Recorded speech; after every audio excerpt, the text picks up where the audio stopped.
I discovered that if I pretended to be blind, I could openly sit outside temples and beg, and even get a free government-provided apartment. That day, as usual, I went to play piano for a wealthy man's wife. When she opened the door, I could feel she didn't want me inside, but I had already accepted a deposit from her husband, so she stepped aside. But shortly after I began, I smelled something strange. Following the scent, I discovered a body lying in the living room. I finally understood why she didn't want me in at first. I pretended to stay calm and casually said I needed to use the bathroom. Passing through the living room, I deliberately stepped in some water on the floor to appear more like a blind person. Once inside the bathroom, I realized the killer was right behind me, holding a gun. I held my breath, careful not to give any clue. Luckily, I actually used the bathroom, so I didn't raise suspicion. As I passed the living room again, I got a clear look at the body's face. It was the wealthy man himself. I forced myself to stay calm, returned to the piano, and continued playing. After leaving his house, I sat by the roadside, dazed, hesitating whether to call the police. The man was known for being generous, always tipping me well whenever he hired me. In the end, I went to the station. I said I wanted to report a murder. Before I could finish speaking, I saw the man, the one hiding in the bathroom, and he was wearing a police uniform. I froze completely. It was the police chief. My mind went blank.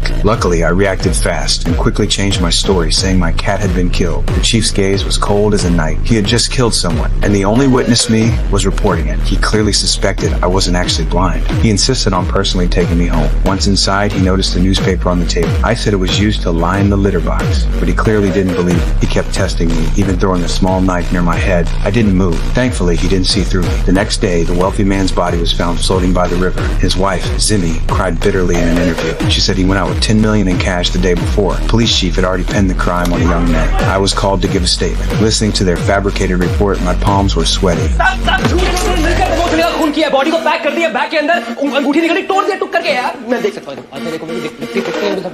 I wanted to stand up and tell the truth, but it was only a fantasy. I knew that if I spoke, I would end up like the wealthy man. I thought it was over. But then, a twist came. At the funeral, his wife went on and on about that night, not realizing someone else had seen it happen. The neighbor, an old lady. After the funeral, the lady went to the police saying the wealthy man's wife was lying. Not long after, the woman knocked on the old lady's door. I happened to be hired as a private tutor by the wealthy man's daughter. When the elevator doors opened, I saw with my own eyes the woman pushing the old lady down the stairs. My legs went weak, almost collapsing. I forced myself to stay calm, pretending I saw nothing. I didn't know if the lady was killed because she provided evidence. I thought the woman had gone mad, trying to eliminate everyone who knew the truth. I wanted to escape, but before I could step out, there was a knock at the door. It was her. She said she was hosting a memorial, inviting me to perform, and handed me a pastry. I didn't dare refuse, so I ate it. When I turned to pour coffee, I looked back. She was standing there wearing a skull mask. I jumped, but pretended I saw nothing. She poured a bottle of liquid into my cup in front of me. I had to act natural, said I was getting cookies, and deliberately spilled the cup. At that moment, she realized I wasn't blind at all. She pulled out a gun, aimed at me. I tried to explain I wouldn't tell